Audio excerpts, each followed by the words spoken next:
تو گھروں کی اصلاح کیوں ضروری ہے؟ گھروں میں دینداری کیوں ضروری ہے؟ میرے بھائیوں، گھروں کی اصلاح اس لیے ضروری ہے، گھروں میں دینداری اس لیے ضروری ہے کیونکہ دنیا میں ہماری زندگی کا مقصد اللہ کی عبادت ہے، اللہ کو خوش کرنا ہے، اللہ کو منانا ہے۔ اس دنیا میں ہم ہمیشہ رہنے کے لیے نہیں آئے ہیں۔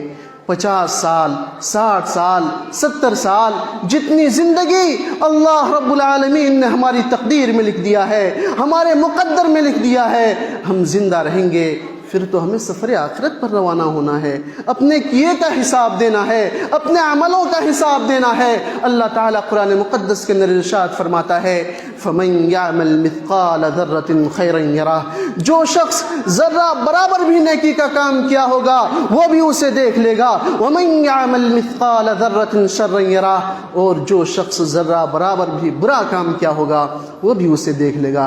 میرے بھائیوں، ہمیں تو اپنے عملوں کا حساب دینا ہے، ہمیں تو اپنے کیے کا حساب دینا ہے۔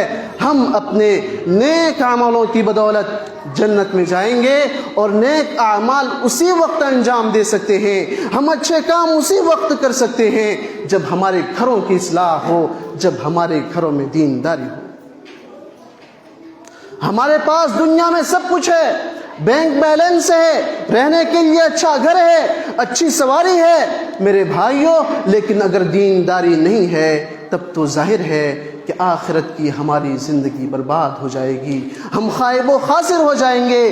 لیکن میرے بھائیوں، اگر ہمارے اندر دینداری ہے تو ہم اس دنیا میں بھی کامیاب ہیں، اور انشاءاللہ العزیز ہم آخرت میں بھی کامیاب ہوں گے۔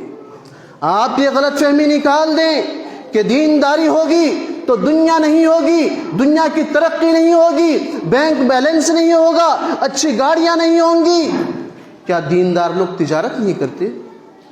کیا دیندار لوگ اچھے گھروں میں نہیں رہتے؟ کیا دینداروں کے پاس اچھی سواریاں نہیں ہیں؟ کیوں نہیں میرے بھائیوں؟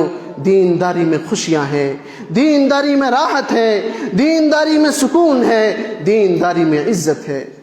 اللہ رب العالمین نے قرآن مقدس کے اندر اپنے خاص بندوں کو ایک بڑی پیاری دعا سکھلائی ہے۔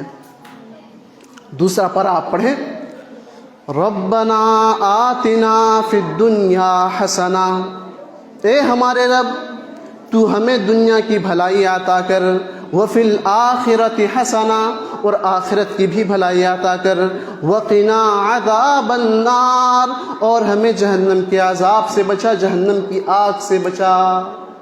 ہم نے صرف دنیا نہیں مانگی میرے بھائیوں، یا ہم نے صرف آخرت نہیں مانگی ہے، ہم نے دنیا بھی مانگی ہے اور آخرت بھی مانگی ہے۔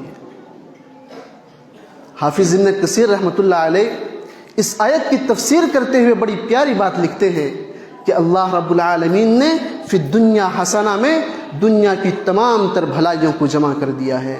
اس دنیا کی بھلائی میں نیک بیوی بھی ہے، نیک اولاد بھی ہے، رزق حلال بھی ہے، علم نافع بھی ہے، اور عمل صالح بھی ہے۔